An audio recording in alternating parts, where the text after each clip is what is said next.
Good morning. Welcome to the Kennebec Valley Chamber of Commerce's Business Insider Breakfast Seminar. My name is Ross Cunningham, and I'm the President and CEO of the Kennebec Valley Chamber of Commerce. A special thank you to our Business Insider sponsors, Kennebec Savings Bank and Central Maine Power. This morning we will hear from the President of the Maine State Chamber of Commerce, Dana Connors. With some 5,000 business members, the Maine State Chamber plays a major role at the State House, advising state legislators on business issues and promoting a stronger economy. We here at our own chamber work closely with the Maine State Chamber on mutual interests. Dana has led the statewide organization for over 20 years and is highly respected for his efforts to reach workable compromise when it comes to lawmaking. It's my pleasure to introduce Dana Connors.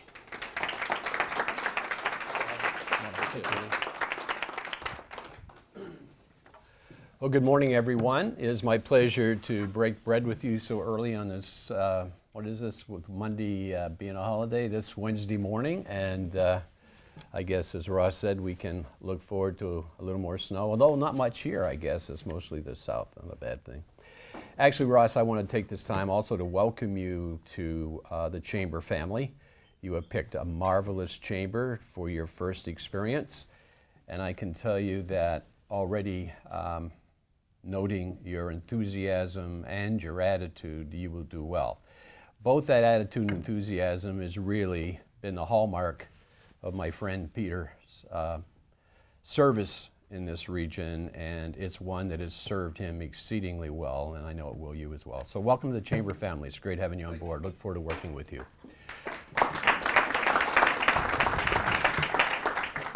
I was asked to share some thoughts about the legislative session, the 127th, that we're beginning to experience, and I'm happy to do that. I also know the strictness on time and my personal habit of meandering, wandering, so I will be very grateful if you give me the cues in advance, so you have to stop me mid-sentence, which has happened before, I might add.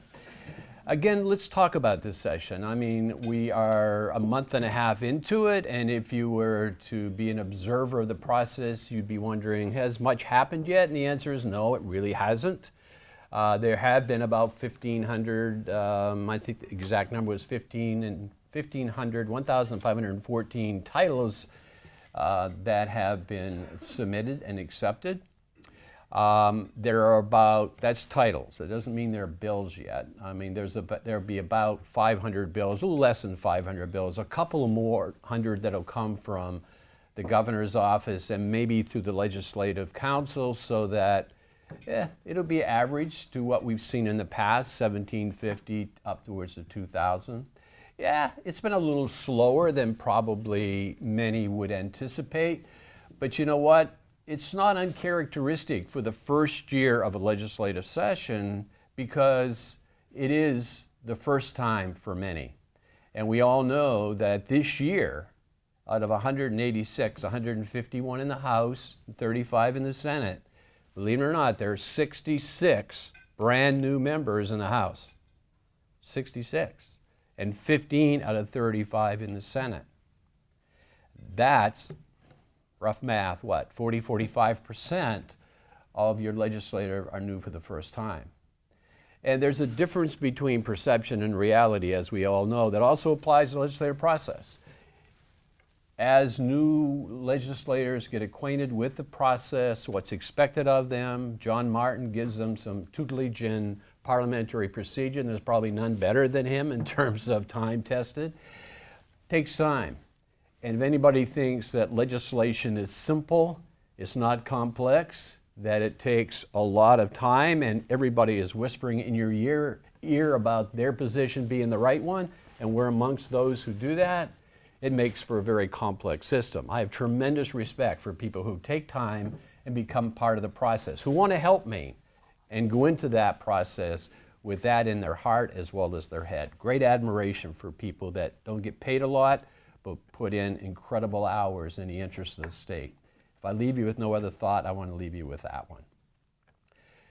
We all know that in 1,500 bills, it would be foolhardy for me to try to address a number of them, but I will give you what I believe are emerging as some key issues. Obviously, the governor has teed up welfare reform. We all know about it as part of the campaign. It was a major part of the campaign, and he's not letting go. The major theme tends to be welfare to work. But beyond that, any first year of the two-year session will be dominated by the budget. No question. The budget is that Bible, so to speak, that sets a direction, creates the priorities, tells you what is really going to happen and how much money we're going to spend to make it happen. But this year, thrown in the middle of it is something that's uncharacteristically a part of it, and that's the tax reform. A month ago, the governor was here to speak to you about his tax reform proposal. Normally, it's a separate bill. By putting it into the budget, two things become very apparent. It needs a 2/3 vote, if it remains in the budget, to pass, because that's the budget, because it'll go in effect immediately. There have been times when we passed a majority budget, which has to be done by mid-March, to give it its 90 days to start the new year's budget July 1st. But that's been the exception, and when it's happened, it's created all kinds of backlash and concern by others because they felt left out. In the last several years, a hallmark of every session has been how well appropriations have dealt with declining revenues and coming up with a budget that passed almost unanimously. And I predict they'll do the same this year. But when that happens, in the past when we've had tax reform, on one occasion there was a citizens' initiative that was successful at the polls in turning back the proposal that the legislature had approved. If it's part of the budget, there is no initiative process. So if they accept the tax reform proposal in modified form, or in, as it is, or modified form, it becomes part of the budget. It's significant, very significant.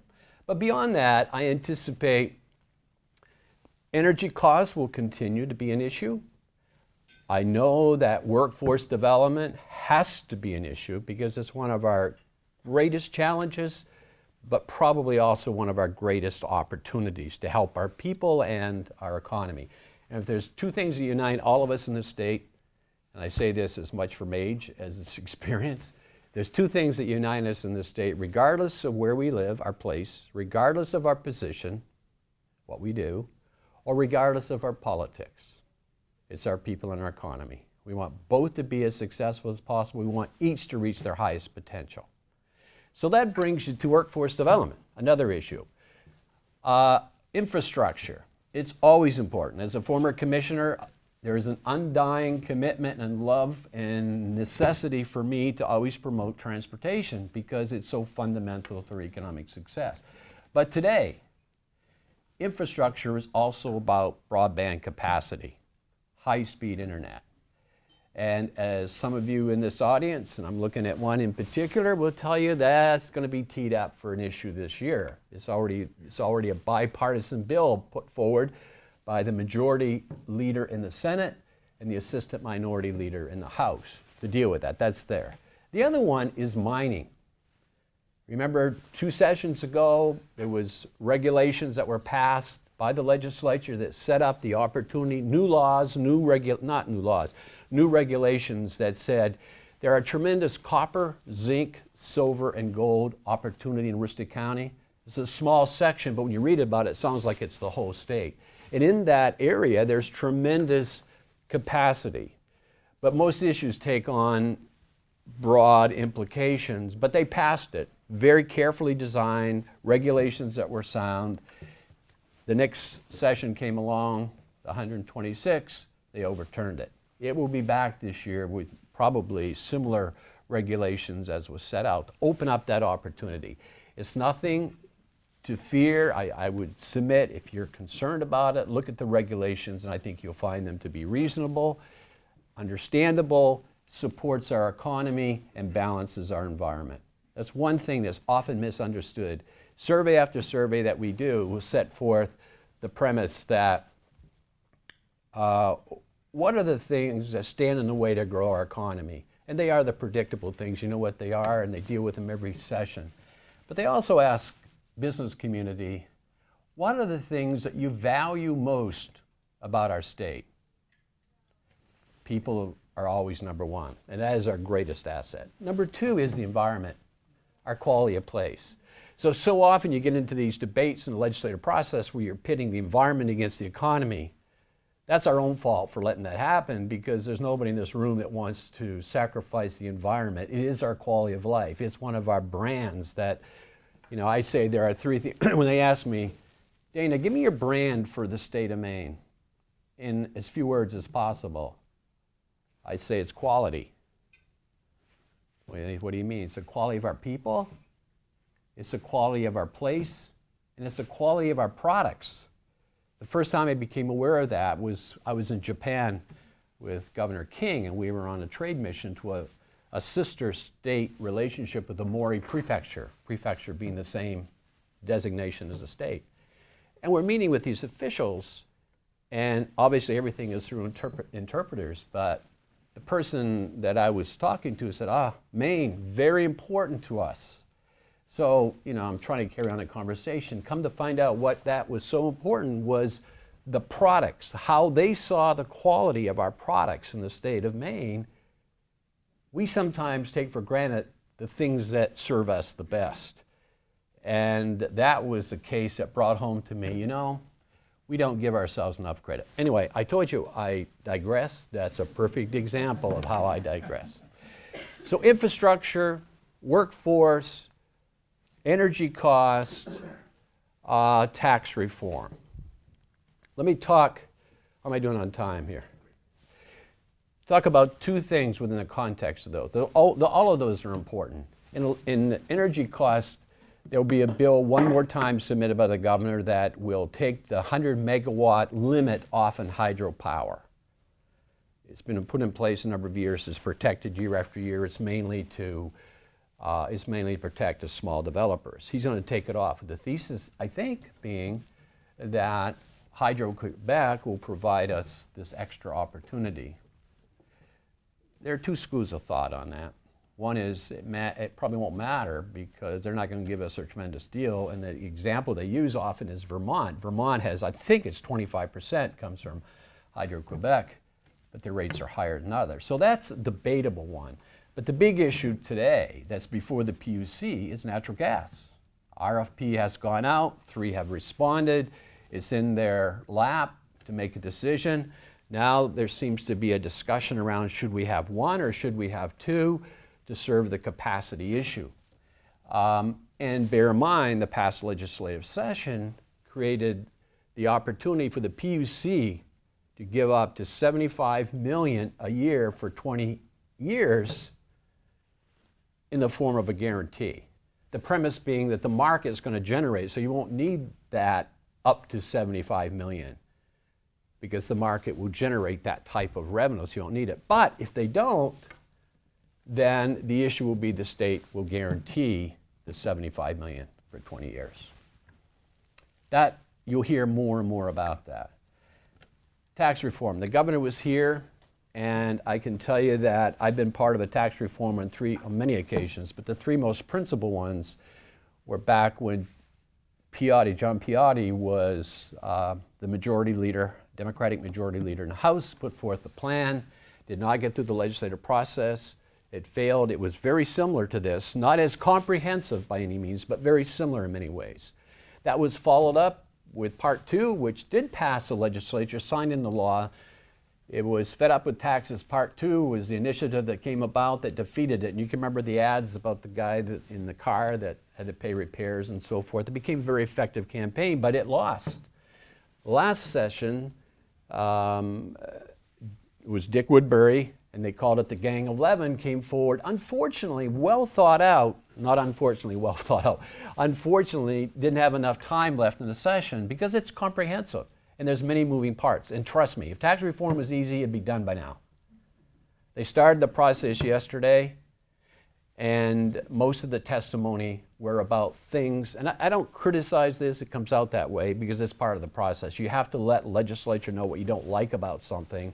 We don't tell them what we do like about something, but we're quite good at telling them what we don't like about it. But tax reform is very comprehensive. I will say this, many of them lacked what this one has. Many of them were criticized because they would say, unless you get the governor's support behind something, it's never going to pass. I respect that.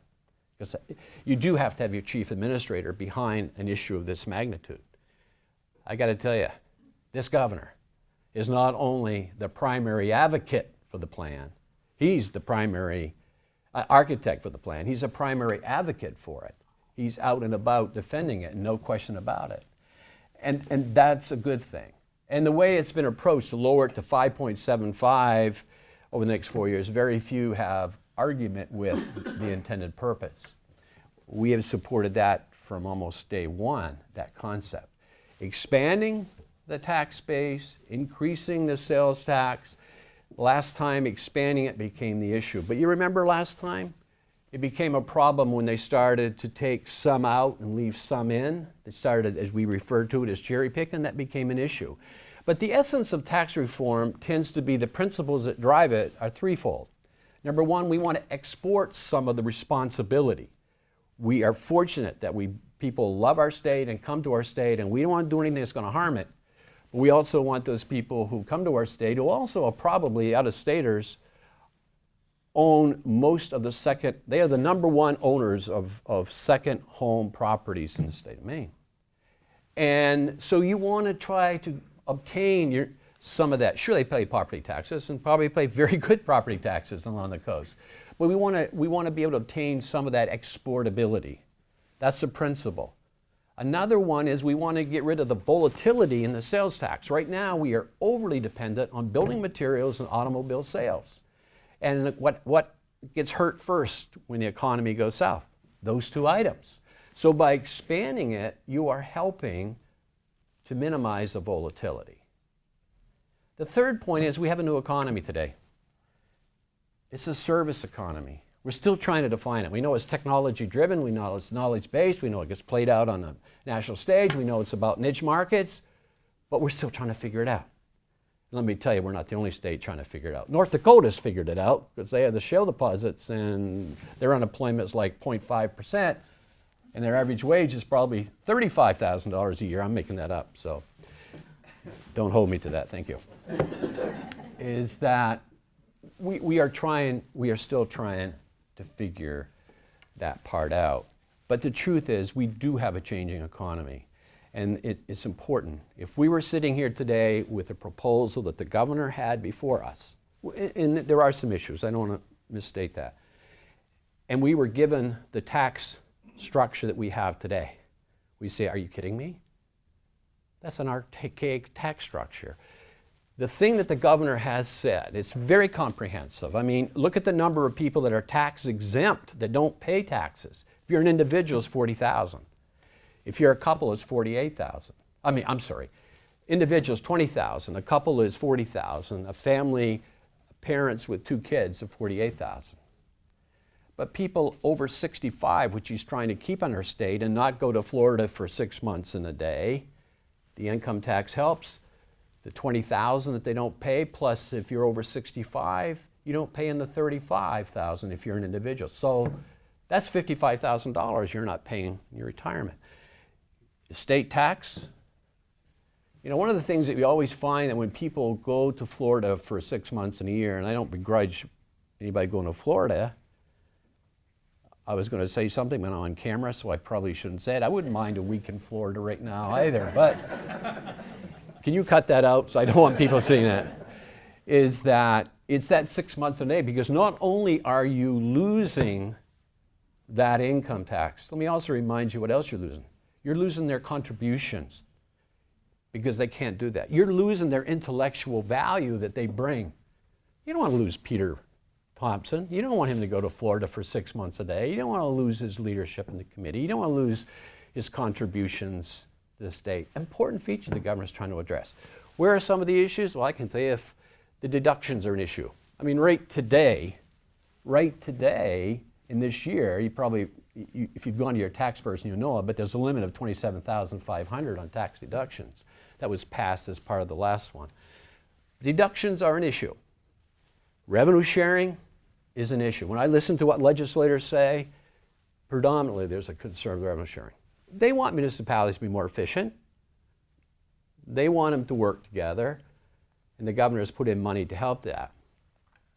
The other thing is the nonprofit. There is an issue that first 500,000 is exempt, but I can tell you before it's over, that's going to be an issue. And part of it is you think about the nonprofits, the ones that are getting the attention are hospitals and others, but there's also the camps. I came from Aroostook County. I was city manager, and when I came to DOT in '84, I was so struck with the number of summer camps that exist in mid-state Maine. It's an incredible resource. And think of the ones that you're familiar with. They probably are property rich, but operationally, cash, we say, are poor. That's a struggle. How about the trust funds? How about some? Those are issues that are going to have to be worked out. And in some of the tax extensions, 5 minutes. When is a personal service a personal service? When is a business a business? Like if you're in manufacturing today and the products that go into manufacturing, you don't pay sales tax on. This says the same thing in terms of going forward for service. But when is a business a business? That needs definition. Professional services need a process to define. There are issues, make no mistake about it, but I take the governor at his word, and I'm encouraged when he said this to our board. I'd like your support on this issue. I know it's a priority to you, but if there are things you don't like about it, come see us and let's work it out. Because this probably won't get passed in the version. I hope there is a successful outcome because we've wrestled with this. We know it's an issue and we needed the governor's support. We have it. I hope that we can reconcile our differences. And the important thing is that we do speak up on those things that we like, but also the things that we don't like so we can work through them. Don't take your eye off, and I've got probably 3 minutes left now, but don't take your eye off in workforce development. It's an issue that both in terms of growing our economy and in terms of preparing our people is extremely important. It's a challenge because we are the oldest state. It's a challenge because we've got 200,000 people reaching retirement age in this decade. And we've got a plan that we've worked out with MDF that takes a look at how do you attract from away, and we've given them numbers that's based upon what's reasonable, and how do you encourage those within our system, people with disabilities, our veterans, disenfranchised youth, the people that are over 65 that want to work. How do we incorporate that? And how do we prepare our people? Think about this. When we did this study, 72%, this is a national figure, said when you ask the college community, how well prepared are your students when they leave college? They'll say 72%. Ask the business community, how well prepared are the students you get from colleges? 42%. That's the gap we speak of when we talk about how do we address it. The good news is when we did our second part of this study, this is what we found out. We don't have to create a new entity. We don't have to create a new initiative. There's already good work being done out there. But we don't get together and talk to each other. We operate life in silos, and we need almost an annual summit in which we all get together, the business and the education. We find out what is being done. We adopt the best practices. We treat education not as one-dimensional. As great as it is, as wonderful as it is to get the highest level of educational attainment as possible, we also have to pay respect to the trades, the skills, the certifications, the credentials. Those things are all important. And most of all, at the end of the day, you've got to invest in education. If there's one thing that unites all of us, I said it before, it's our people and our economy. What's that have to do with education? It has everything to do with education. It is the foundation of our success. 1 minute. I thank you very much for the opportunity. I'd love to take some questions, but I also realize I do want to say this. Saying goodbye is never easy, it's never fun, but it's wonderful you have the opportunity on an occasion like this to be able to say thank you to not only a friend of mine, but to somebody who has distinguished himself in the service to the region and the community. You know, life and legacies are judged by what you accomplish.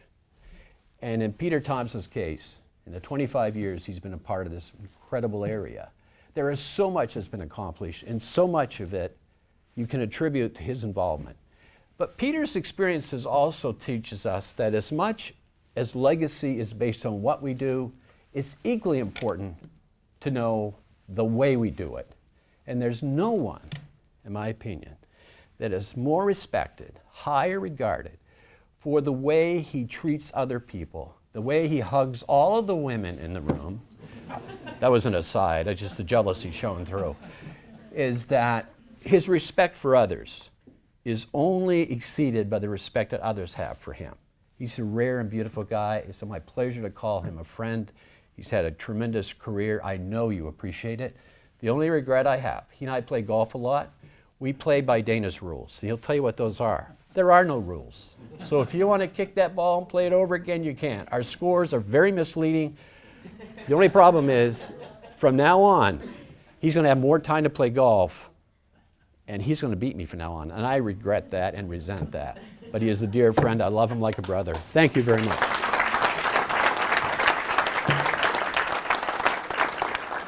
Thanks, buddy. Appreciate it. You gotta have a hug. A hug, yeah. Thank you to Dana Connors for his time today. Appreciate that.